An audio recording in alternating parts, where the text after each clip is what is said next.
So here's a real quote. Not that the quote's not real, but it's a different kind. It's a different kind of quote. I'll tell you about our mate. Now our mate, he's a real big fella. And I mean he's proper enormous. He looks like a square with off-cut corners and stands with a lean, walks like a rhombus. The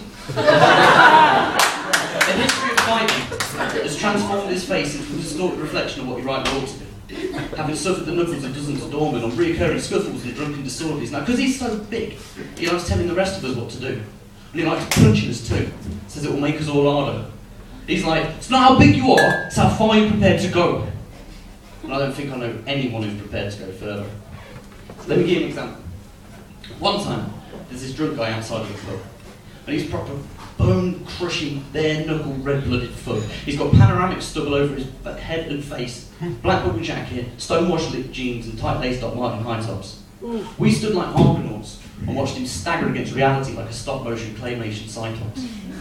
This geezer was a wall.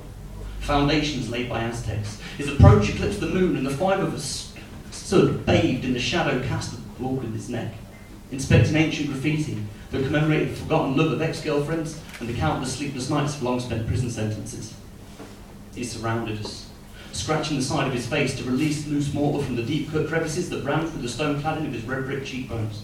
His speech was spluttered through a cloud of saliva, gravel, swearing, and limestone.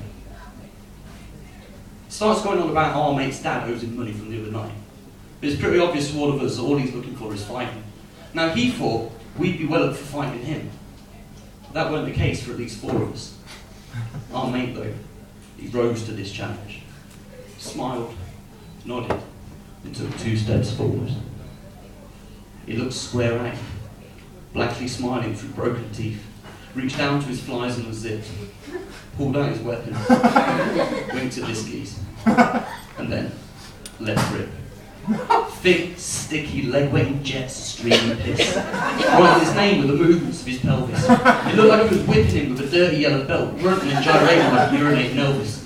As the geezer let back, we seen the bricks flex in the chimney stack of his windpipe. He coiled for a second, then sprang forwards, smacking breeze-block fists into our mate's eye. Our mate went horizontal, hovered momentarily, then crashed in a disjointed pile on the ground. You can make up your own mind about who won that particular battle. But one guy got pissed on, and one guy got knocked out. Which worse is basically a matter of opinion, but personally, if I had to choose, I know which one I would prefer to have been, and I wouldn't be buying new shoes.